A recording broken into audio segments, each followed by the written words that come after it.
Primeira carta de Paulo aos Coríntios, capítulo 6, versículo 12 a 20. Todos acharam? Vamos ler, vamos ler. Deixa-me só botar aqui na minha Bíblia. Pronto, já está aberto. Versículo 12. Acompanhe aí comigo, por favor. Todas as coisas me são lícitas. O que é isso? Permitidas, né? Todas as coisas são lícitas, permitidas. Aí, vírgula, né? Mas nem todas convêm. Todas as coisas me são lícitas, mas eu não me deixarei dominar por nenhuma delas. Os alimentos são para o estômago, e o estômago para os alimentos. Mas Deus destruirá tanto estes como aquele. Porém, o corpo não é para a impureza, mas para o Senhor, e o Senhor para o corpo. Versículo 14. Deus ressuscitou o Senhor e também nos ressuscitará e a nós pelo seu poder. Não sabeis que os vossos corpos são membros de Cristo? E eu, porventura, tomaria os membros de Cristo e os faria membros de meretriz?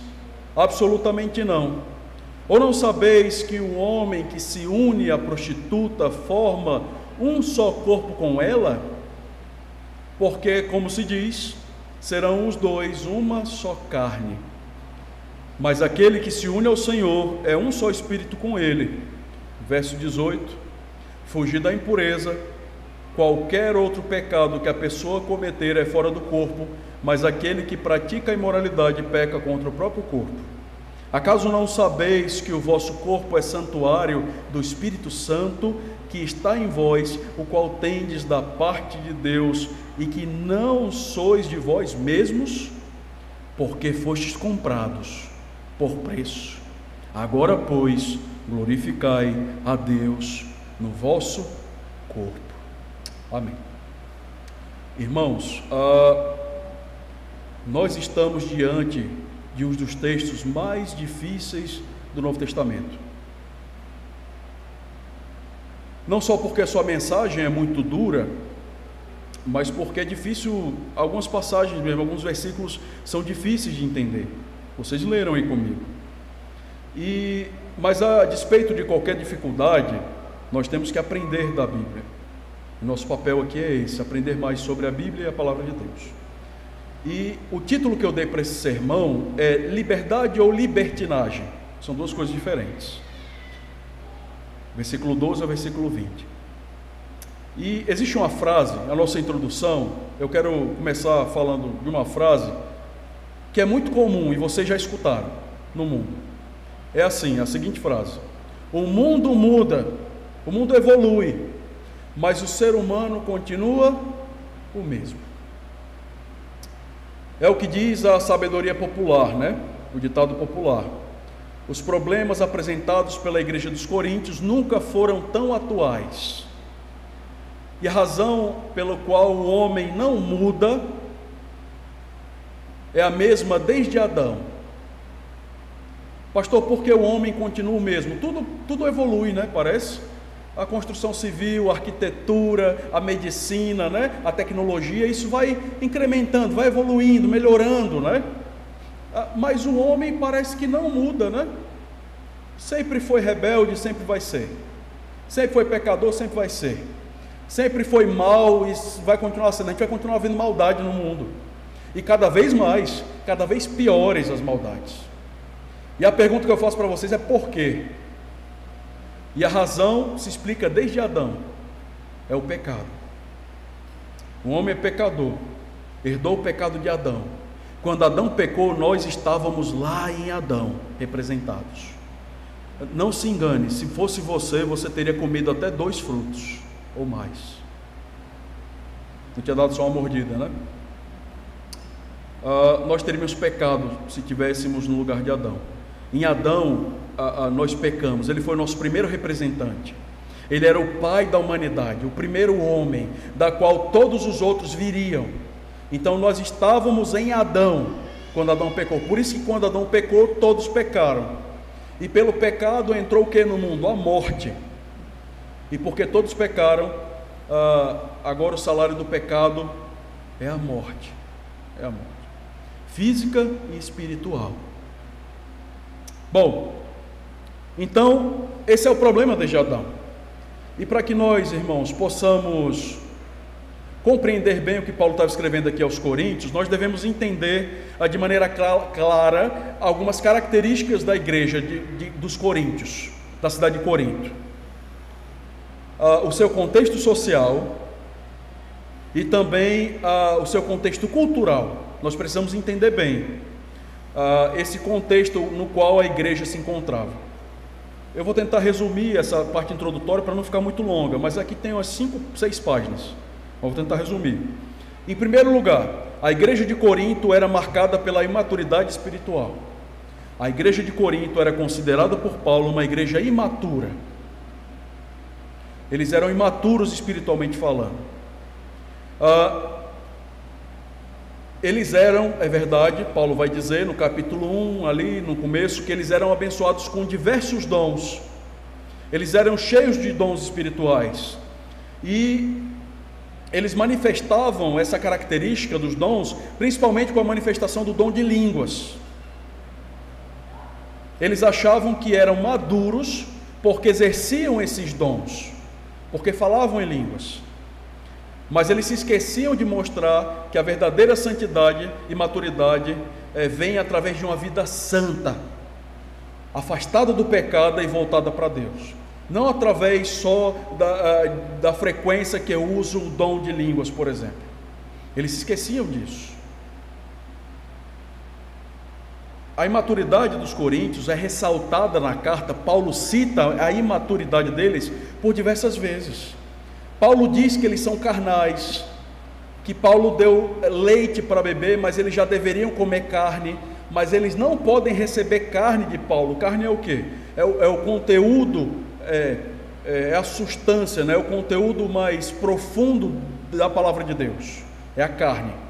O leite espiritual é o quê? É o que você dá para um recém-nascido, é para um bebê na fé. Ele toma um leitinho espiritual, são as doutrinas mais fáceis, mais básicas. Ele não pode se aprofundar em muita coisa, porque ele ainda é um bebê na fé, ele é imaturo. Você não pode dar carne para uma bebezinha, né? Você tem que dar leite para ela crescer. Quando ela estiver grande, forte, com os dentinhos, né? Aí você pode começar a introdução alimentar. Os coríntios não tinham ainda condições de receber a introdução alimentar de Paulo. Por quê? Porque eles eram bebês na fé, imaturos. Você vai ver isso, capítulo 2, 3 e 4, ali você vai ver Paulo falando isso para eles, que eles eram carnais. E carnais por quê? Porque eles escolhiam pessoas como escolhiam partidos políticos filosóficos. Eles escolhiam seus pregadores favoritos dentro da igreja, como eles faziam no mundo. Ou seja, eles traziam a cultura do mundo para dentro da igreja. Da mesma forma que eles falavam assim, eu gosto do filósofo tal, eu sou do filósofo tal, eles trouxeram para a igreja e transformaram isso em quê? Eu sou de Paulo, eu sou de Apolo, eu sou de Cefas.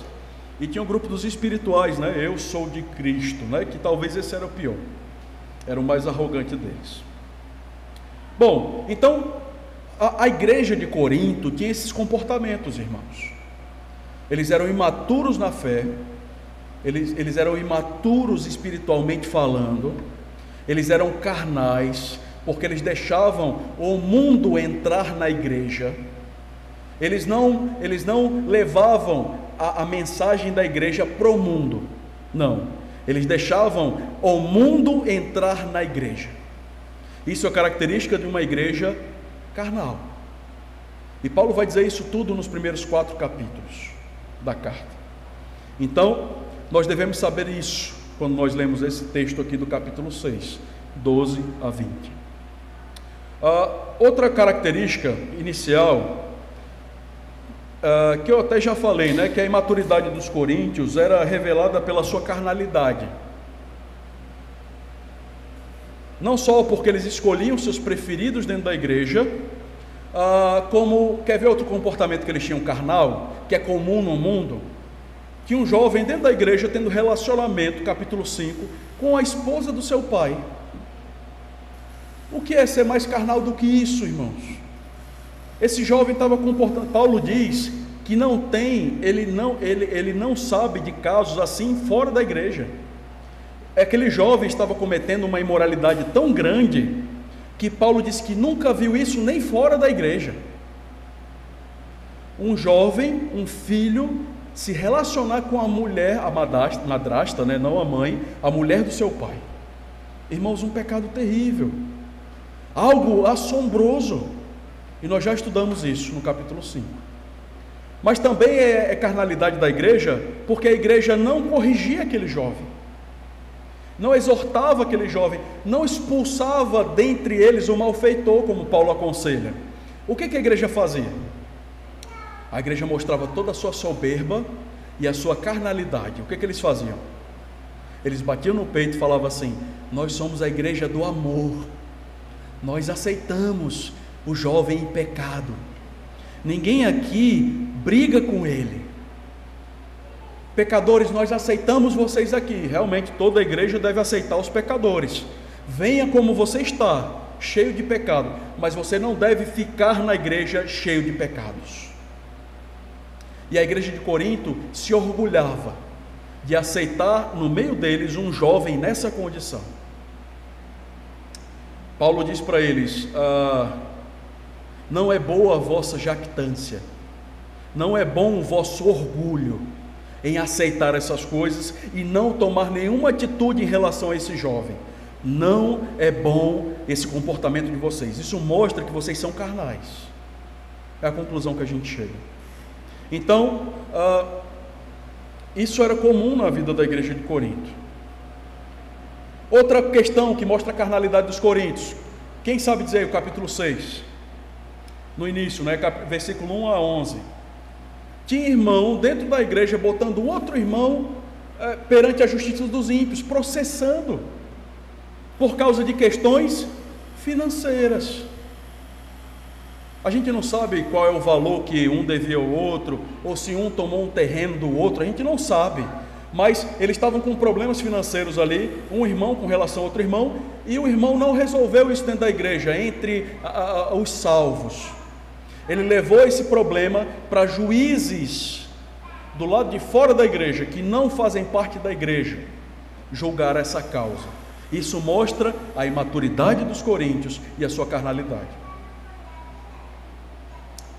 Quer ouvir outra coisa? A gente não passou ainda, mas lá na frente, no capítulo, se eu não me engano, 8 a 10, eu não vou lembrar de cabeça, mas lá na frente, Paulo vai falar sobre a ceia do Senhor. Antes da ceia do Senhor, eles tinham um momento de, como o nosso, de lanche, assim, de refeição, que eles chamavam de ágape, a festa do amor, o banquete do amor.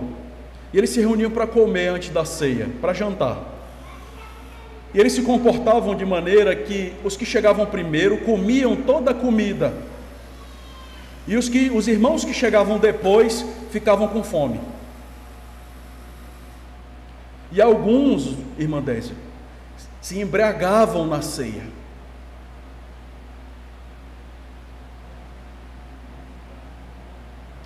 Pastor, você está descrevendo para mim?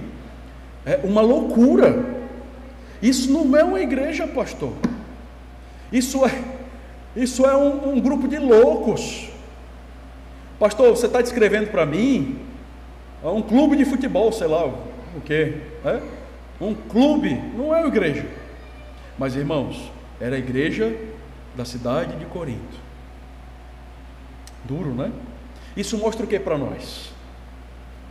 A imaturidade espiritual deles, falta de conhecimento bíblico e tal, mas a imaturidade deles na área espiritual e a sua carnalidade. Eles deixavam o mundo entrar nas suas vidas e as características do mundo entrar dentro da igreja. Eles achavam que estavam em casa, né? Lá na minha família no churrasco é assim, todo mundo come rápido, porque senão não sobra. Aí ele fazia na igreja. Mas o churrasco na sua família, só um exemplo, né? São de pessoas ímpias, né? Que não conhecem Jesus. E por que você está imitando aqui na igreja, comendo tudo? Aí o Francisco chega depois, não tem o que comer, aí fica com fome. E aí, o que a gente faz? Cadê o amor fraternal? Você pensou no outro em que momento? Quando você estava com a picanha na boca, né? Não estava pensando no outro. Estava preocupado só com o seu umbigo, né? Isso mostra o quê? Falta de amor. Irmãos, não é à toa que Paulo diz que ainda que eu falasse a língua dos homens, se eu não tiver amor, eu nada teria. Isso está onde? Na carta de Paulo aos Coríntios. Porque Paulo identificava a falta de amor na vida daqueles irmãos. Amor fraternal, entre irmãos mesmo. A ponto de um comer e deixar o outro com fome. E tudo bem, e vida que segue. E eu não fico chateado, eu não sinto pena, não fico ressentido, não me dá remorso. Eu como tudo, o brownie ali, o café, o refrigerante, os irmãos não comem nada e eu fico bem com isso. Se você comete um erro desse com uma coisa tão mínima, imagina que se fosse muita coisa, né? Um dinheiro, alguma coisa assim, R$1.000, você ia gastar tudo e não ia pensar em ninguém. Imagina. Então é falta de amor. Então, a igreja de Corinto sofria com esses problemas, irmãos. Eles tinham esses problemas.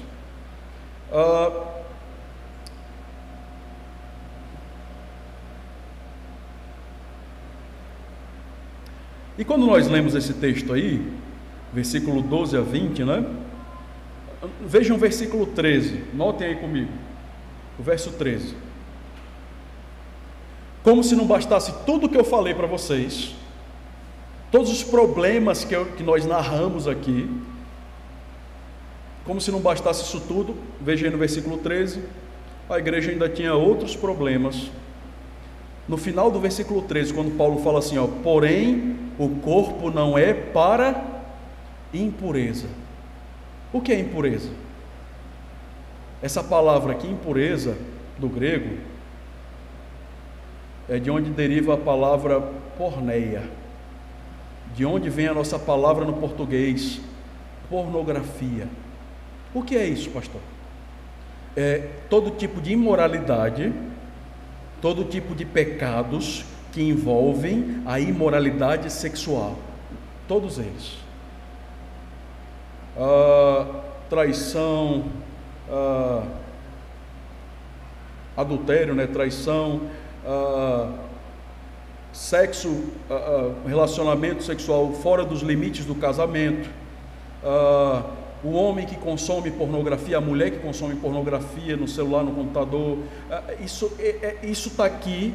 Toda essa pornografia, toda essa imoralidade que a gente vê no mundo, comportamento imoral, sexualizado, todas essas coisas estão embutidas nessa palavra, impureza sexual.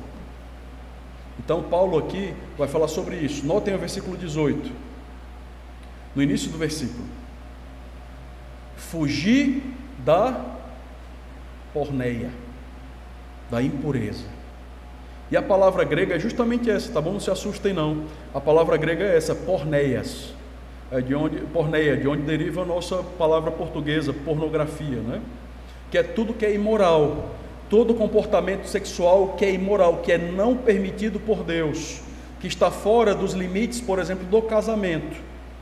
Todo esse comportamento é classificado por Paulo como impureza sexual, tá bom? Imoralidade sexual. Então, o que Paulo vai tratar aqui nesse texto? O assunto principal, qual é? Impureza sexual, imoralidade sexual. Paulo vai tratar isso. Pastor, essa igreja também tinha isso? Membros que se prostituíam, que cometiam imoralidades, que traíam, que existia. Está aí a prova, o texto está aí. Se tem texto é porque tem história, né? Se Paulo está corrigindo é porque aconteceu algum problema lá. Outra característica importante, e a gente está na introdução, irmãos, ainda. Eu vou terminar na introdução, né? Dá 10 horas eu estou aqui na introdução. Mas outra característica importante, e essa é a última da introdução, tá bom? E a gente vai logo para o texto, para os versículos. É que essa cidade era uma cidade muito grande, muito importante, Corinto. Ela era abastecida por dois portos, Sencreia e Lecaion, o nome dos portos. E nesses portos chegavam o quê? Mercadorias do mundo inteiro, navios do mundo inteiro e marinheiros do mundo inteiro. Então passava pela cidade um grande fluxo de pessoas. E junto com essas pessoas vinham o quê? toda espécie de comportamento imoral, toda espécie de idolatria, de adoração a deuses falsos, toda espécie de imundícia, de comportamentos ruins entrava na cidade. Isso acontecia na cidade de Corinto. E como se não bastasse, a cidade de Corinto era conhecida por ser uma cidade imoral. Cunhou-se um termo ao longo da história, que eu vou traduzir aqui para o português, vou abrasileirar, tá bom? É um termo que a gente fala que era corintianizar. Então, falar que uma pessoa era como um coríntio, era um xingamento. Quer dizer que você estava chamando aquela pessoa de imoral, de indecente, de uma pessoa impura, que não tinha bons modos, era uma pessoa corintianizada. Olha só, pesado, né? Porque a cidade era ligada a essas coisas. Irmãos, como se não bastasse isso, na parte mais alta da cidade, eles chamavam, no morro, né? Aqui tem o que? A Serra Mossoró, eu acho, né? É a parte mais alta, não é? Toda a cidade da Grécia ali tinha uma parte mais alta da cidade, um morro, um monte, e eles chamavam de Acrocorinto. Em cima desse morro, dessa parte mais alta, ficava um templo dedicado à deusa do amor. O nome dessa deusa é Afrodite, a deusa do amor, do relacionamento sexual, tudo isso. Dizem os historiadores que dentro desse templo trabalhavam cerca de 1000 prostitutas cultuais, mulheres que trabalhavam nesse templo como sacerdotisas espirituais, e o ritual envolvia dar os corpos para quem chegasse no templo lá, e elas desciam à cidade para justamente atrair aqueles marinheiros, aquela população que chegava de navio, e levavam eles para lá, e tinha um relacionamento e tal, faziam um ritual que envolvia deuses, culto pagão e comportamento imoral e sexual. Irmãos, Paulo estava numa cidade, quando foi a Corinto, né, completamente imoral. Quando chegou lá, ele se deparou com isso. E essa era a realidade da cidade. Eles faziam culto aos deuses com comportamentos imorais. Os cultos dos deuses pagãos, tem um deus chamado Baco. Vocês já ouviram falar disso? Baco. O Baco é o deus do vinho. O deus do vinho, como é o culto ao deus do vinho? É regado, cheio de bebidas, de vinho, e as pessoas bebiam só um cálice, né, pastor? O culto envolvia isso, as pessoas bebiam até cair, se embriagavam e se entregavam à imoralidade sexual, homem com homem, mulher com mulher, mulher com homem, 2 mulheres com 3 homens, era uma confusão, irmãos. Daí veio a nossa palavra bacanal, porque veio das festas que eram dedicadas ao deus Baco, deus do vinho, deus da uva, das plantações de uva. Então, irmãos, esse era o contexto da cidade. Não parece com as nossas cidades hoje, né? O que vocês acham? Não, pastor, a gente está muito melhor. Mossoró é uma cidade santa, pastor. Aqui não tem, né? Gilmar está ali olhando para mim, já deve estar lembrando, né, Gilmar, das coisas que... Aqui não tem festas assim, pastor. Ninguém aqui se embriaga.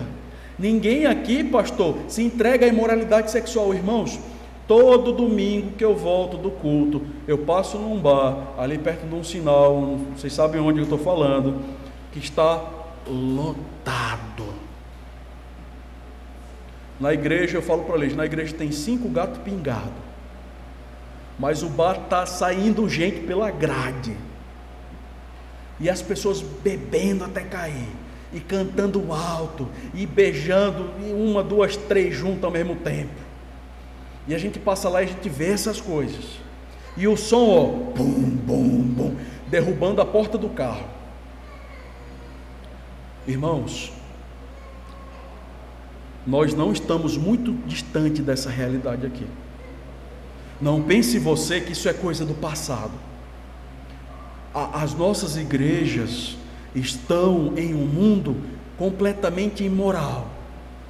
completamente caído, podre, cheios de impurezas sexuais e outras mais. Irmãos, a nossa cultura, assim como a dos coríntios, é permeada por essas coisas.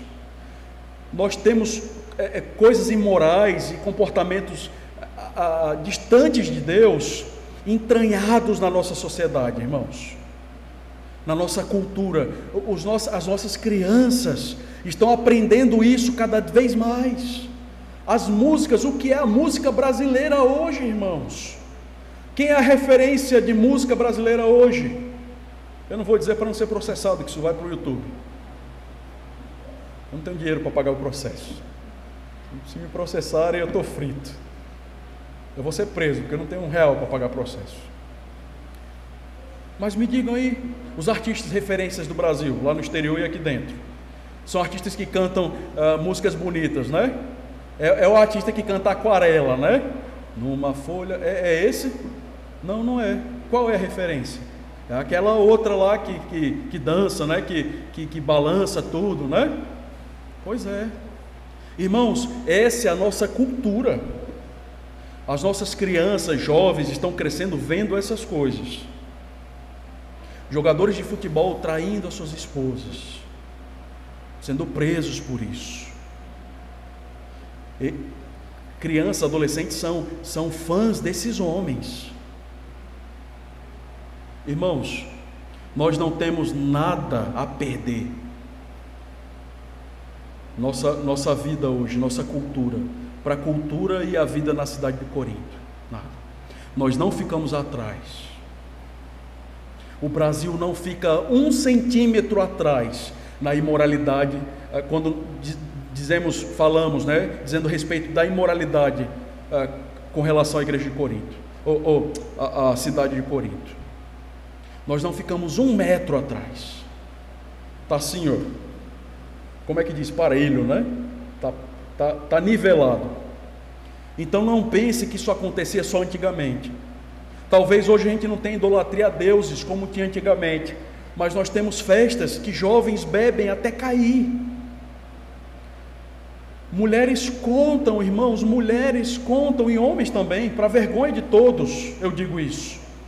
Contam nas mãos quantas pessoas eles ficaram naquela noite de festa, de vaquejada. As pessoas, tanto quanto na cidade de Corinto, hoje precisam de Cristo. Só Deus vai resolver a vida dessas pessoas, irmãos. Então, essa era a cidade de Corinto. Esse era o contexto. Vamos para o texto agora? Está acabando o culto. Vamos para o texto. Vamos para o texto. Está acabando.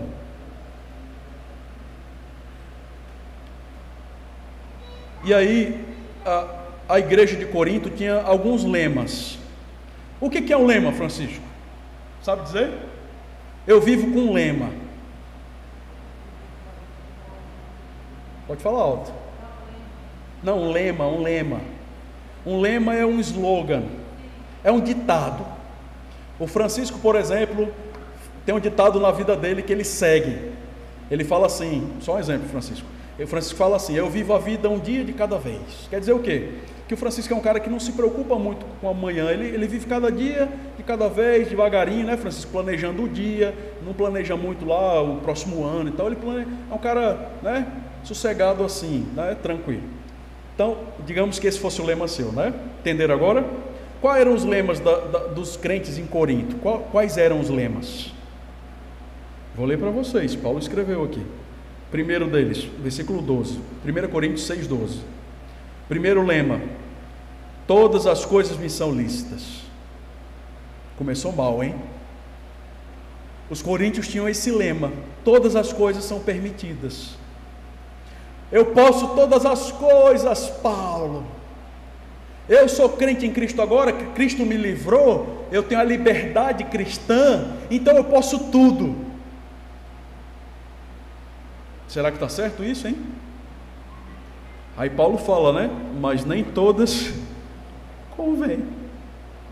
você pode até tudo o que você quiser, realmente. Você é livre para fazer o que quiser, mas nem tudo convém.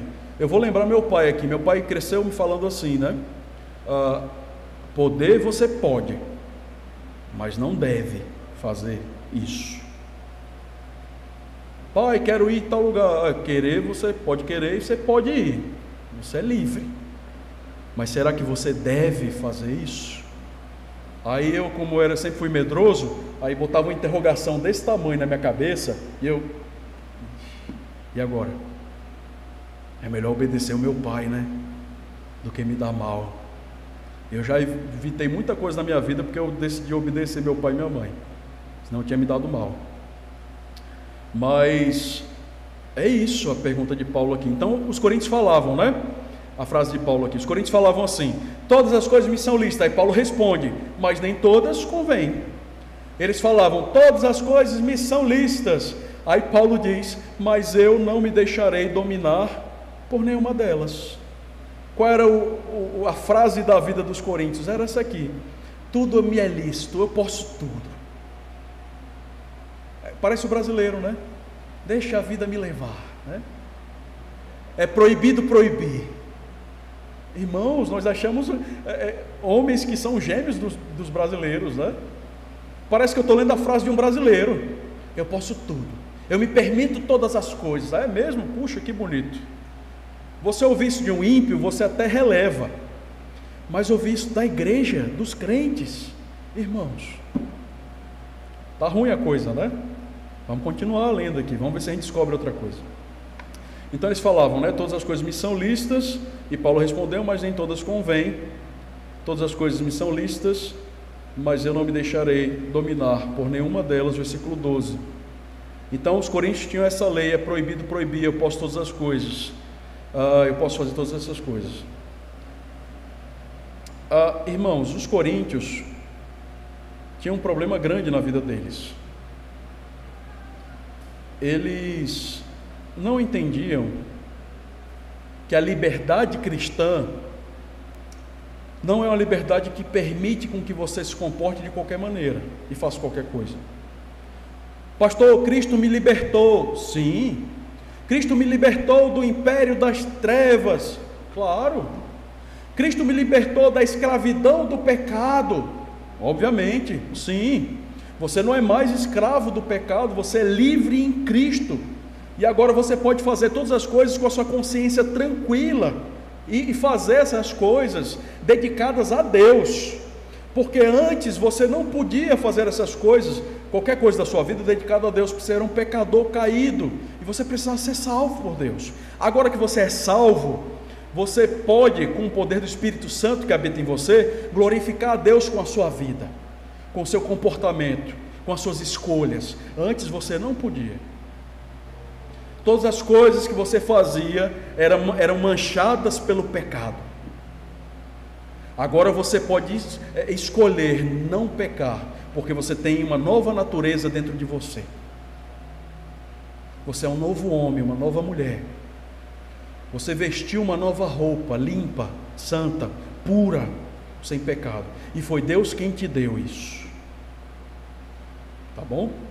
Então, aqui, irmãos, surge a primeira aplicação possível. Os coríntios estavam se deixando dominar, é o que nós entendemos, né, do versículo 12. Então eles falavam assim: todas as coisas são lícitas, Paulo, mas nem todas convêm. Todas as coisas me são lícitas, Paulo, mas eu não me deixarei dominar por nenhuma delas. O que a gente aprende aqui?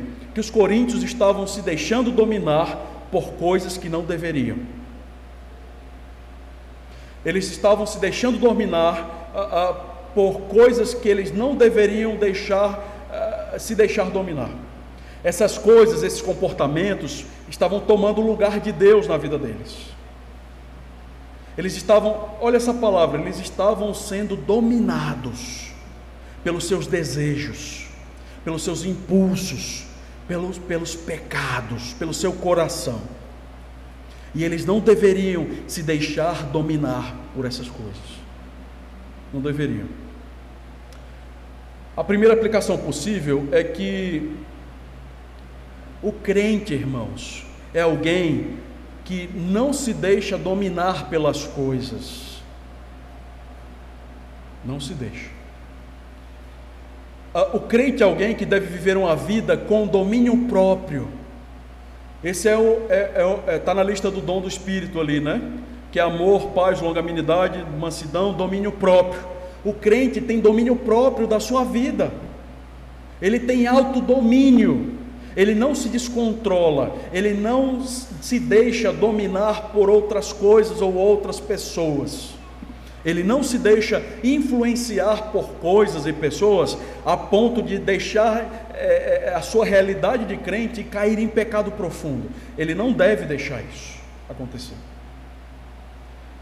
Nenhuma coisa, pessoa ou vício ou pecado deve me dominar.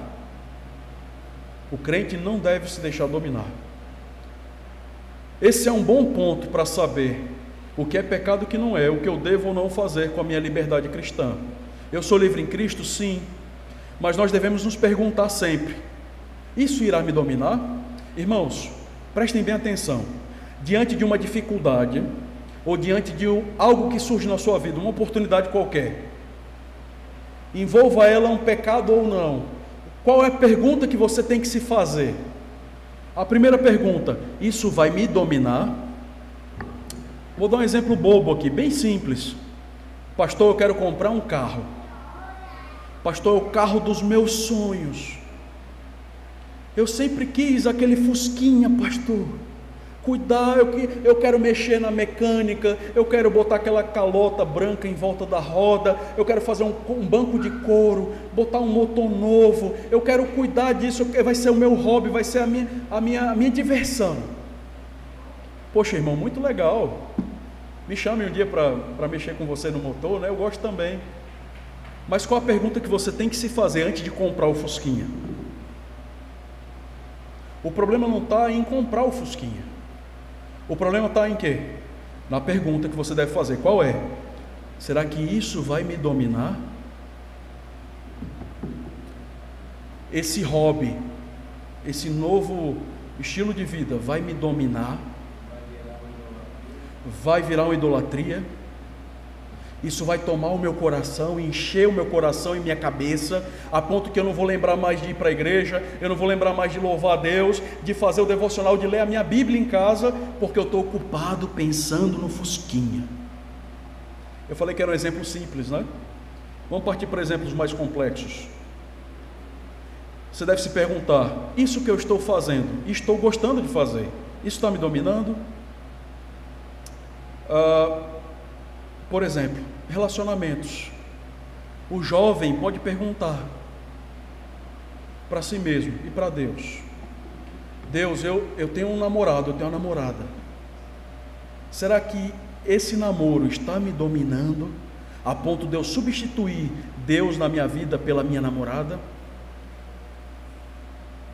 Será que esse bem material, essa casa, esse carro, o meu dinheiro está me dominando a ponto de eu esquecer do próprio Deus na minha vida?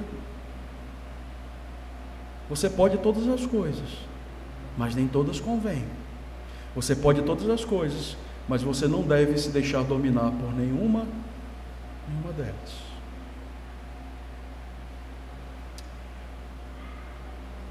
Todas as coisas que têm o bem, têm um potencial para se tornar vícios, nós devemos perguntar: isso está me dominando? Se sim, é pecado. Se a resposta for sim, eu devo cortar isso da minha vida, para não pecar contra Deus. Pastor, aquele namoro está me dominando, aquela menina está me dominando, eu não consigo mais pensar em nada, pastor. As minhas notas estão caindo, eu estou quase trancando a faculdade, eu estou brigando com a minha família, eu estou brigando com a minha igreja, por causa daquela moça. E ela está me dominando. Ela me tenta sexualmente, ela quer ter relações comigo antes do casamento, e eu estou quase caindo, pastor, o que eu faço?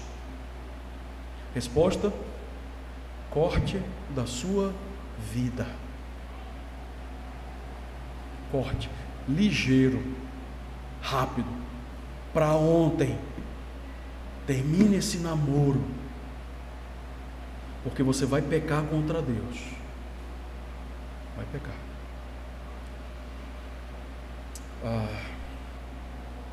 Deixa eu pensar aqui. Pastor, o meu celular, eu orei tanto a Deus, eu queria um iPhone. Eu comprei o iPhone 18, eu não sei nem qual tá, né? Eu tenho um iPhone 20, pastor, faz tudo. Eu abro assim, a tela do bicho desdobra assim, né? Vira uma televisão. Pastor, aquilo é uma maravilha.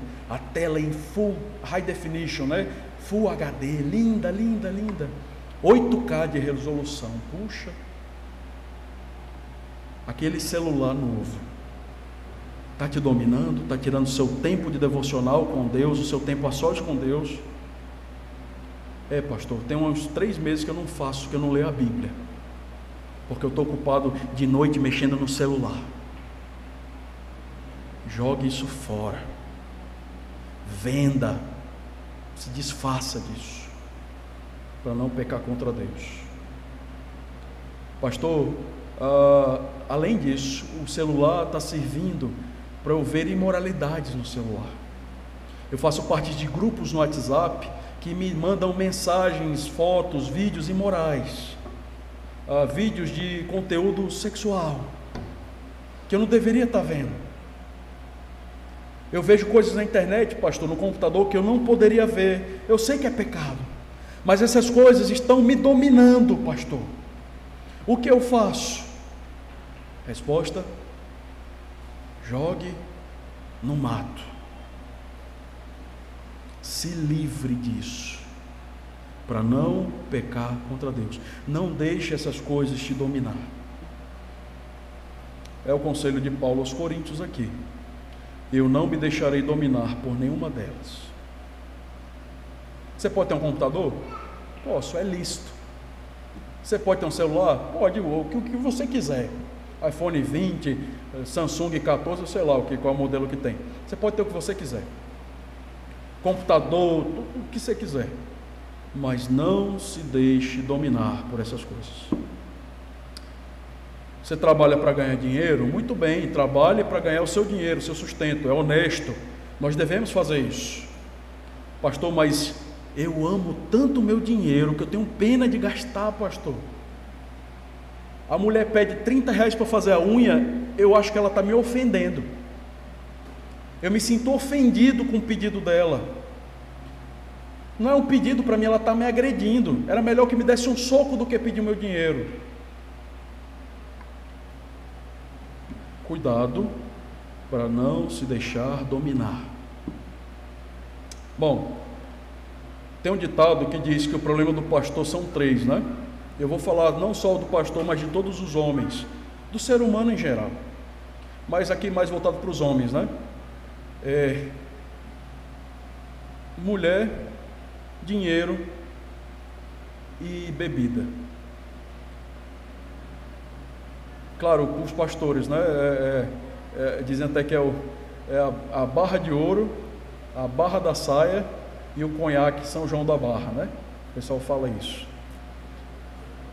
O pastor deve ter cuidado com essas coisas. Nós homens devemos ter cuidado com essas coisas. As mulheres, aí troquem a mulher pelo homem, né? Homem, dinheiro e bebida. Eu conheço mulheres novas, jovens, que estão perdidas em namoros. Todo mês muda de namorado. Eu conheço pessoas assim, em bebida e completamente descontroladas com respeito à questão financeira. Então cuidado com essas coisas, não se deixe dominar por elas. Irmãos, eu vou parar por aqui, né? Senão não vou terminar hoje. Faltam só 10 páginas, deixa eu ver. Só 10 páginas do esboço. Isso é o esboço, imagina o completo, né? Irmãos, tem muito mais coisas aqui, mas deixa eu só resumir um pouco do capítulo. A gente continua a próxima semana, tudo bem? O segundo tempo, o próximo. Pastor, eu não quero perder, então venha esse domingo. É só vir domingo. Aí você não vai perder completar o sermão. E aí eu vou tentar completar a próxima semana, tá bom? Eu falei que é um texto difícil e tinha muita coisa, né? Pastor, por enquanto está fácil. Mas a gente vai chegar na parte difícil, não se preocupe. Quais são os lemas dos coríntios? Eu vou só apresentar os 3 lemas que a gente vê aqui. Os lemas são o quê? É o que eles falam, a frase especial deles, né? Qual é a primeira? Todas as coisas me são lícitas, eu posso todas as coisas. Qual é a segunda frase? Está aí no versículo 13. Os alimentos são para o estômago e o estômago para os alimentos. Por que eles falavam isso? A lógica por trás dessa frase é satânica. Eles falavam assim: o alimento é para o estômago, o estômago é para os alimentos, certo? Certo, tem sentido, faz lógica.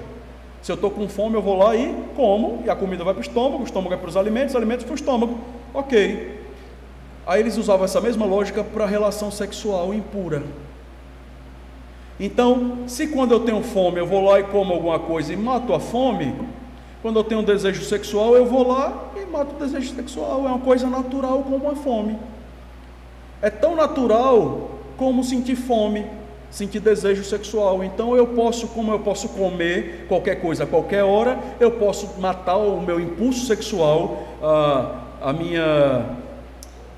minha impureza aí, né, meus desejos sexuais, a qualquer momento, a qualquer hora, com qualquer um. Eu posso.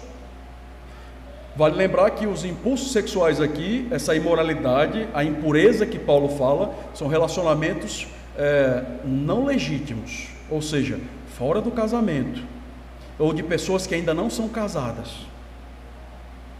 Se você é casado, meu filho, está liberado, né? Pode ficar à vontade, tá bom? Mas quem não é, não pode viver abrasado, né? Como Paulo diz no capítulo 7, ele vai falar isso.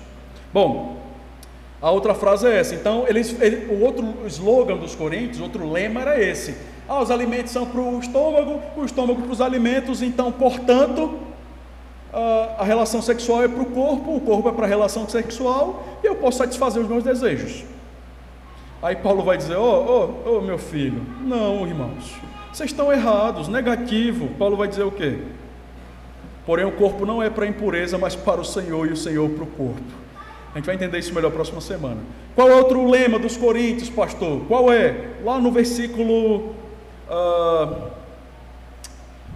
só ver aqui.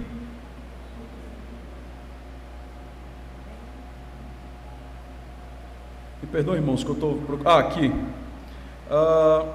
18. Ele fala assim: fugir da impureza, né? Isso é Paulo dizendo: fujam da impureza. Aí depois vem a frase dos coríntios: prostituição, né? Mas essa é a ideia mesmo.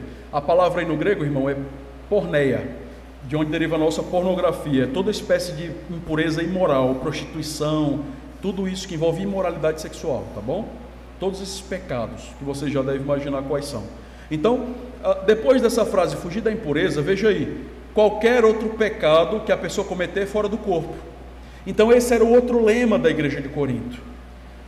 E essa palavra aí, outro, que está aparecendo na Bíblia de vocês, em algumas traduções ela não tem, porque não tem o equivalente no grego. Então essa palavra foi adicionada na tradução, ela não existe no texto original. Então a gente pode ler assim, qualquer pecado que uma pessoa cometer é fora do corpo. Então os coríntios usavam como desculpa para pecar essa frase: qualquer pecado que você cometer é fora do corpo, ou seja, não tem importância para o corpo, não vai fazer mal. Então eu posso cair na impureza, eu posso satisfazer o desejo do meu coração sexual, né? A imoralidade que eu estou pensando, eu posso satisfazer, porque o pecado não importa, não vai fazer mal para o corpo, né? E a gente vai entender isso próxima semana, porque eles pensavam assim. Tem a ver com a cultura da cidade, tá bom? Tem a ver com a cultura e com a filosofia da época, tem a ver com isso. Nós vamos entender próxima semana. Então esses são os 3 lemas que a igreja de Corinto usava para viver a vida que eles queriam. Irmãos, vamos ficar por aqui hoje, e próxima semana nós terminamos esse sermão. É óbvio, O crente não deve entregar o seu corpo para impureza sexual. O crente não deve se entregar para a imundícia. Nós devemos viver uma vida santa, separada do pecado e separados para Deus. Você tem a semana aí para pensar na sua vida. O que você tem feito? Será que eu estou me deixando dominar pelos meus desejos, pelo meu coração, pelos meus desejos e impulsos sexuais? Próxima semana nós vamos ver, porque você não deve fazer isso. Você não deve se deixar dominar. E Paulo vai dar alguns argumentos para que você fuja da imoralidade, fuja da impureza. E esse é o conselho de Paulo, né? No versículo 18, fugir da impureza. Fugir da impureza. Irmãos, vamos orar? Vamos orar. Meu Deus, obrigado porque o Senhor é bom. Nós agradecemos o Senhor porque o Senhor tem nos amado e nos amou de tal ponto, Deus, que deu o seu Filho, único Filho, unigênito, para morrer em nosso lugar. Deus nos ajuda para que nós possamos viver uma vida de acordo com o que nós professamos com a boca. Nós somos salvos, nós somos santos, eleitos de Deus, igreja do Senhor, corpo de Cristo. Nos ajuda a viver uma vida de acordo com o que nós falamos, que é uma vida santa, justa diante do Senhor. Deus, por favor, perdoe nossos pecados, nos ajuda a não ter o nosso coração dominado pelos pecados, pelos desejos carnais, e que nós possamos sempre, Deus, estar fortes para nos defender desses ataques, da sedução que o mundo proporciona para nós. Nos ajuda, Deus, a sermos servos melhores e mais santos. Em nome de Jesus. Amém. Amém. Irmão, só uma dica final.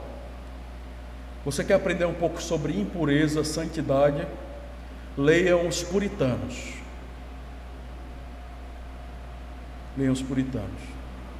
Os puritanos foi um grupo de crentes que viveu uns séculos atrás, uns anos atrás. A maioria dos ingleses tiveram puritanos americanos também, mas em sua maioria foram ingleses. Por exemplo, um nome conhecido, John Owen, foi um puritano. Leiam esses homens. Eles escreveram livros contra a imoralidade, contra a impureza, contra o pecado. Procure na internet depois, bote lá os puritanos, quem foram. Tem uma lista imensa de homens. Eles, só para vocês terem uma ideia, eles entendiam no casamento, a gente vai falar disso próxima semana, porque Paulo vai falar aqui da relação da prostituta. Se um crente se deita com uma prostituta, ele se torna um corpo só com ela, né? A gente vai tratar disso um pouco próxima semana. Paulo diz aqui nesse texto. Eles entendiam o casamento de tal forma que se o homem não fizesse o papel de homem, nem a mulher de mulher, e se eles não considerassem o corpo um do outro, ou seja, o corpo da minha mulher é meu e o corpo meu é da minha mulher. No casamento é assim, a Bíblia diz isso. O meu corpo não é meu. Vocês também vão ver isso próxima semana. Acima de tudo é de Deus. Então não existe meu corpo e minhas regras, né? Isso não existe na Bíblia, tá bom? Isso não existe. Então o corpo é de Deus, e se eu sou casado, o meu corpo é do meu cônjuge. A gente vai ver isso em 1 Coríntios capítulo 7, no próximo capítulo de Coríntios. O corpo da minha mulher é meu e o meu é dela. Então, se o marido não comparecia com a esposa, você já sabe o que é? Sabe o que os puritanos faziam? Eles consideravam isso pecado e essa pessoa era expulsa da igreja. Se a mulher não queria ter relações com seu marido, você está em pecado, mulher. Vai se arrepender? Não vou me arrepender. Então você está expulsa. Aqui você não fica. Eles entendiam essa parte sexual, a sexualidade, como algo muito puro e de Deus, vindo de Deus, dado por Deus. Então, E claro, só a pureza no casamento. Fora do casamento é adultério, é imoralidade sexual, é impureza. É impureza. Tá bom? Então, é só uma dica para vocês, né? Se quiserem aprender mais sobre isso, leiam os Puritanos, que vai ser útil para vocês, tá bom? Irmãos, então, próxima semana nós continuamos. Boa semana para todos, Deus abençoe. Deus dê uma boa semana para vocês.